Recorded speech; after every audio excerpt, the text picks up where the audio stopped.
আমাদের গ্রামের অবিবাহিত যুবকরা দিন দিন শুকিয়ে যাচ্ছে কেন, এই ব্যাপারে আপনি কিছু বলেন। হ্যাঁ,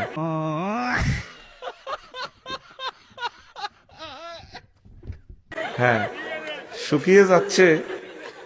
মাস্টার বেশন করিচ্ছে, খবরদার। যৌবনত্ব মার্ডারে যাব, সময় আল্লাহ দিব, দিব নি রে। কিন্তু হে সময় যদি বাবিরে কন্ট্রোল করতে নহারস, বাবি তোরে সোঁড়ি মারে হাড়া দি হিসি যাইব গই।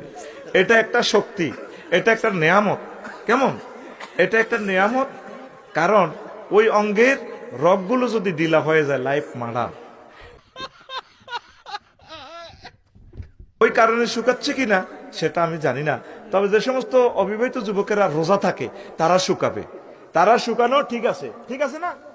নবীজি তাদেরকে প্রেসক্রাইব করেছে ফালিয়াসুমু ফাইন্নাহু লাহু উইজাউন, যাতে সে রোজা থাকে। রোজা থাকলে সেভাবে অট্ট শুকিয়ে যাবে। তবে যে সমস্ত ছেলেপেলেরা এখানে চন্দ্র হোটেলে গিয়ে French fry, hot dog, chicken fry, তারপরে মাছালা, চিকেন চাপ খায়, হেতের বউ নাই, হেতে বার খায়, ঘটনা কিতা হেতে অবৈধ পথে যাবে।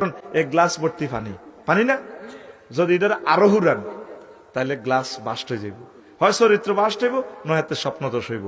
এই জন্য রাসূল সাল্লাল্লাহু সাল্লামের ট্রিটমেন্ট রোজা থাকা। এই জন্য এই এলাকার মানুষ যারা শুকিয়ে যাচ্ছে যুবকেরা, আমার মনে হয় তারা রোজা থাকে। কারণ এক গ্লাস ভর্তি পানি, পানি না, যদি এটার আরো হুরান তাহলে গ্লাস বাস্ট হয়ে যাইব, হয় চরিত্র বাস্ট হইব, নয় হাতে স্বপ্ন দোষ হইব। সাল্লাল্লাহু সাল্লামের ট্রিটমেন্ট রোজা থাকা। এই জন্য এই এলাকার মানুষ যারা শুকিয়ে যাচ্ছে যুবকেরা, আমার মনে হয় তারা রোজা থাকে। আর অন্য কোনো কাজ করলে যদি হস্তমৈথুন করে, তাহলে হাসর মাঠে তার এই হাতটা গর্ভবতী হবে।